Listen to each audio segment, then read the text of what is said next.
It's time for Team Venom to cross the line.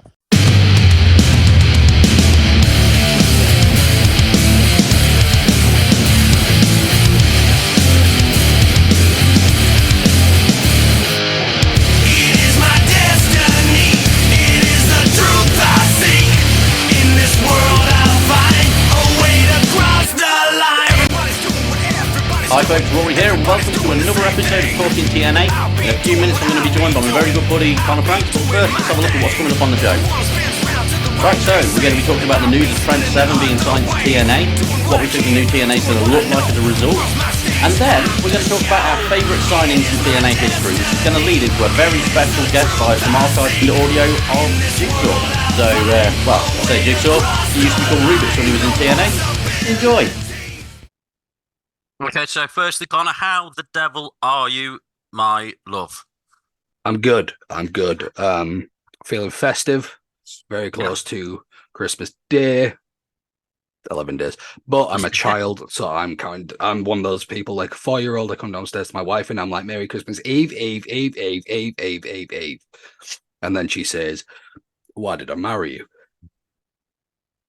I mean, I can't comment on it because I'm having the exact same problem. Well, you also asked me why. Ask her why she married me. Well, yeah. I'm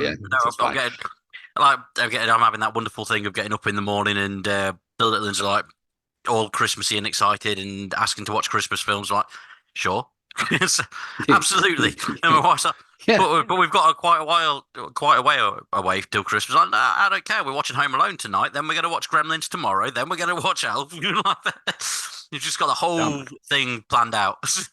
Yes. And a couple of tubs of popcorn for them. So you know what I mean. It's I'm completely with you there. Yeah. How are you? Magical and obviously also festive, which doesn't really translate to any of the subjects that we're going to be talking about on tonight's podcast, but it is what it is. But, you've just picked up a turkey for Christmas Day, and, It's true. TNA have a history of turkey-related matches, so it all does come together. Indeed, they do. Yes. Now, but we're not going to talk about those. No. Instead, we're going to cross the line. Yes. So we were going to talk about signings and stuff because we're at the point where TNA is about to make its return as TNA instead of being Impact. And they've started doing the announcements of who they've signed. And they've signed Trent Severn as the recent news, which I think's... Big fan of that. Yeah. Do you know, fun fact, his best mate was my boss about 5 or 6 years before he became big. So it was like literally... So I randomly bumped into him at general social events without knowing him as Trent Severn. And before he was actually, because he's only from Birmingham sort of thing, and it was before he was. No, I know, but now you've said that, like, all I'm picturing is, and I'm very much not breaking kayfabe, but like all I'm picturing is like you working under a man who looks slightly like Trent Severn but a bit smaller. Yeah, was that who it was? Yeah, that's crazy. Exactly it. That's actually that's what he looked like. How? They just look alike. But yeah, it's just really bizarre because obviously I'm from just down the road from where Trent Severn and Tyler Bate and everyone's from. But yeah, so that was just a fun little fact. Nothing ever came of it. We never got him on for an interview or anything because he was one of the first. Yet. Oh yeah, because Impact. And if we, if we get him on, I'm going to remind him of these things. This is how Rory Bailey got a restraining order. Again. But not from someone else. Trent Severn signing 2 documents very close together. Yeah. Well, so they've announced the return of Trent Severn, which is not the return, sorry. They've announced that Trent Severn signed to TNA. He made his debut at Final Resolution at the weekend just gone, which was awesome. Teamed up with Mike Bailey to take on the Rascals. Rascals are a great tag team. We've said lots of times over the years about how great the Rascals were. I mean, when we used to do the Talking Impact podcast where we recapped every episode, I can remember me and you happily saying how great we thought the Treehouse was, while our good friend Mr. Andy Not Anymore would constantly berate all those segments and stuff. So yeah. But it's Very good. weird. It's good that the Rascals are reunited in this form as well. But yeah, Mike Bailey's just had the. It's bizarre. He just had the thing at Bound for Glory against Will Ospreay, which Dave Meltzer rated at 5.5 stars. So he broke his own system because Dave Meltzer. But yeah, so Mike Bailey teamed with Trent Severn, took on the Rascals. Great match. Everyone looked great. It was awesome. I can't really fault that. And if that's the way that they're going for the tag division going forward, awesome. We were saying on this the other week that we want to see a revitalization of the tag division. There's a few strong teams there already. The Rascals also jumped to ABC, Austin and Bay. So they could be the ones that are going after the titles at Hard to Kill. Who knows? Which would be a good match, in fairness. Yeah. But yeah, this episode we are talking about our personal favorite signings for one way or another to TNA through the years. Now, this doesn't necessarily mean the person who accomplished the most. For example, you could throw out Kurt Angle for obvious reasons. You know, you want more. You want us to talk about Kurt Angle some more? Go to the previous episode where we just did. To be fair, I was going to say Kurt Angle spotlight. Yeah, he would be on the my number 1 or 2 spot if not for the fact that we just did that. You just did that spotlight last week. So exactly, there's literally 17 minutes worth of talking about Kurt Angle in TNA that you can watch from last week. Or you could talk about someone who signed and maybe was with them for 12 months, but you're a big fan. It's that simple. But just remember, anyone we talk about, if we inspire you to see some of their work, you can find it on Impact Plus, and soon to be, thanks to a partnership between TNA and Endeavor, TNA Plus, which is coming soon. So that will be worth signing up for to see things like this. Now, let's go to you, my friend. Well, firstly, I'd like to point out that I've been doing these for like the last decade and working with Impact back with them having the press things for 10 years and the press interviews. And I've never been able to shill them that well. So kudos to you, sir. Thank you. But, you're welcome. So the first signing, which was only for one match, and I'm only going with this because of the nostalgia thing, and it was the reason I tuned in to Impact. It was Macho Man Randy Savage in 2004, which was like a sort of a group signing because they got Savage, they had Hall, they had Nash, all at the same sort of time, and they did this thing where they were doing Jarrett, Hall, and Nash as the Kings of Wrestling. And they announced Kings of Wrestling, yeah, it was great in like proper Elvis jumpsuits with Scott Hall still had all like the spilled paint on the back and stuff. So the 3 of those were taking on Jeff Hardy, who obviously I'd heard of it in 2004. He wasn't quite at the heights that he'd go on to reach. But I was into WWF in like 1998 and stuff, so loved Jeff Hardy, but not as much as he loved narcotics. And sorry, but so it was Jeff Hardy teaming with Macho Man Randy Savage against the Kings of Wrestling, and they were teaming up with an unknown wrestler, to me at least, an unknown wrestler in AJ Styles. So that was the thing that I really wanted to watch. That was my gateway reason for watching Turning Point 2004. And on that show, you had such great matches and stuff. There were so many great moments on there that I got hooked on TNA at that time. The X Division was awesome. The tag division headlined the pay-per-view because it was a 6-sided steel with America's Most Wanted and Triple X, and with that wonderful clip of the Hurricane Rana off the top of the cage and whatnot. But it was the Macho Man signing that brought me into contact with TNA because I used to love Macho Man when I was younger, as allegedly did other people. And well, that's the thing though. Like, it was for one match, but it was huge. TNA's had a history. Still a fan. TNA's had a history of being criticized for bringing in certain names, but you've just proven a point that those names are brought in because they will attract people. Yeah, definitely. And in 2004, it was difficult to watch it, but it was the fact that there's an alternate company out there, and they've got Jeff Jarrett, they've got Kevin Nash, they've got Scott Hall, they've just signed Macho Man, they've got Jeff Hardy there. That's what Jeff Hardy's doing now. It was great. And then the following year, well, my next pick will be about the following year, so probably unless you pick it. But, the Randy Savage thing, like you said, like when I was talking to D'Lo Brown, which you can find that in our archives, it is like wrestling is like a circus. You came for Randy Savage, but stayed for all the other aspects. You might go to the circus because you want to see the elephants, but then you are wowed by the acrobats and you come back. It's the exact same thing. Oh yeah. My Go I'll on. go for me. My Sorry, guy I've just got to is quickly interrupt you because of you saying about that thing. Again, it was literally I watched that live and I got to the end of that main event, and then what I thought was the main event with the 6-man tag, and then it was right now we're going for the tag title match. And there's like what? So stuck around for that, and yeah, sorry, yours. all good. My personal favorite, one of my personal favorite signings is the DNA of TNA, Matt Morgan. Yes. He was in WWE the early 2000s, was given a gimmick of stuttering because Yeah. management.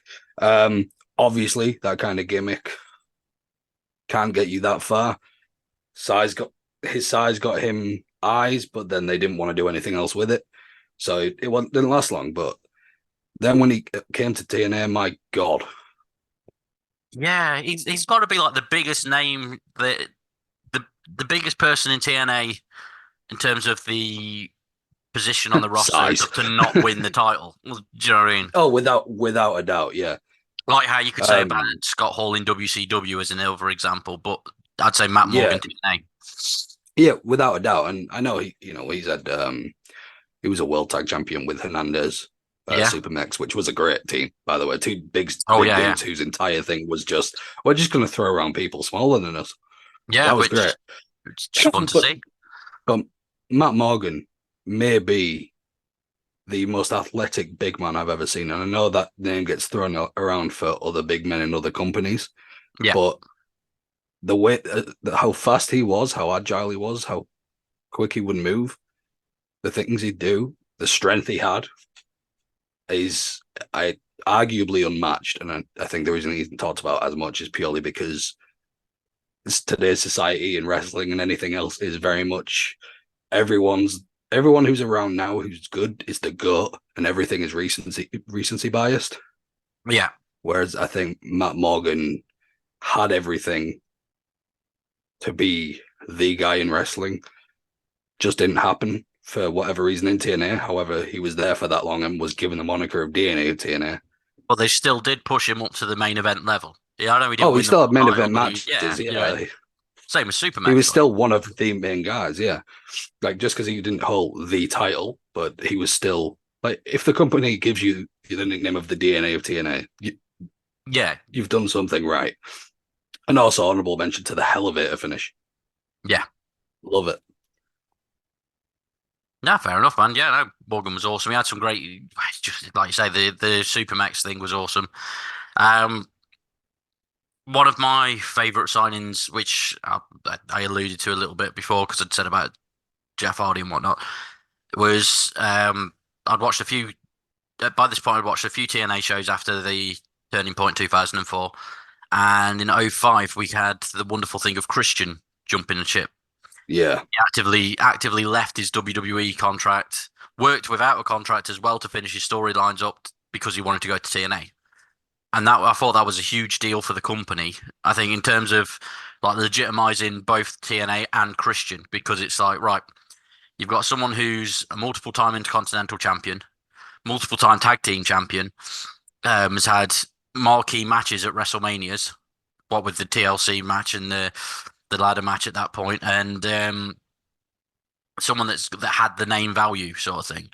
And then he was on the cusp of being a world. He wasn't quite a world champion in WWE, but he was like contending for the title. So suddenly he was. His last match was going after the. He was having matches for the SmackDown Championship that never actually materialized because Batista got signed at the end of that match and yeah, such. And there was all that sort of. So he was in the conversation of he could be a world champ. We're putting him in that sort of picture. But then he went to TNA and he became a world champ twice, and it was huge. It was huge for him and it was huge for them because it was another big star that people wanted to get behind that had actively chose to go there. And I thought yeah. that's what made it special. Without a doubt, and it was probably one of the biggest showings from TNA in the sense of you're not gonna give this guy who's got everything the ability to be the guy, then we'll show you exactly how you do it. Yeah. And they did it perfectly. And to the point that when Christian eventually went back, he was immediately a champion. Yeah. Well, And yeah. the level of title he got when he came back for the brand he came back on, I don't think they would have done that if it wasn't for the fact he'd being such a monumental part of TNA and their entire main event scene. Yeah, I agree. Wonderful. My next one is Monster. I knew it. Wait for it. Anderson. Anderson. Anyway, I actually would have gone with that myself, but I knew you would go for him. So as you can't tell, my pick is Nigel McGuinness. Now, who was also great. That's an honourable signing mention for because this what thing. a signing! Yeah. No, that's what a signing, by the way. No, Mr. Anderson again, not used to the potential elsewhere, came over the most charismatic man. Like, if you make a Mount Rushmore of wrestling for charisma and just personality in the ring on the mic, he's in that. I don't care what you want to say about who. He's on that Mount Rushmore. Yeah. He could go in the ring. It was wonderful. He should have won bigger things anywhere he went. But again, TNA pulled the trigger on that. But I also like that they delayed pulling the trigger on it as well, because like they had that bad it wasn't an reputation immediate. There was the negativity of guys coming from elsewhere WWE. and yeah, exactly. No, but he just got everything he should have got from wherever he went. He got it in TNA. His in-ring ability improved in the sense of like his match quality. He would have great matches, like Kurt Angle versus Mr. Anderson in the cage. Oh my fucking god! Yeah. That moonsault, like Mr. Anderson versus Kurt Angle. In no one's mind, do you think that would be an incredible actual match? Yeah. Like the promos, are going to be great, but you wouldn't immediately think that's a barn burner. Yeah. But they had it. And again, my quality great. He joined Aces and Eights, which, immediate Hall of Fame career. Yep. And he's just one of my favorites, man. Yeah. I said that was one of the people that I was thinking of along the lines of the Christian signing of, they actually utilized one of these guys that should have been bigger than they were. So with Matt Morgan as well, that you can throw them all in that same sort of boat. You know what I mean? Matt Morgan and Christian, Rhino, for example. Rhino ended up as a world champion within like a year or so of going to the TNA. Kurt Angle, you could argue as well, because he was on the downward slope in the WWE by the time he came to TNA. So yeah, and obviously Jeff Hardy, he was pleasantly pushed in TNA during his second time there, multiple time world champion as a result, and obviously I can mention that because a lot of that came during feuds with Mr. Anderson. So yeah, it was great. But like I think one of the things that I also would like to highlight with the signing is because at this year's UK tour, they held the Gut Check Challenge, which they hadn't done for a while, and they signed Harley Hudson, which was awesome. Harley's an absolutely fantastic wrestler. I've seen quite a few of her matches over the years. It was awesome to see her get signed.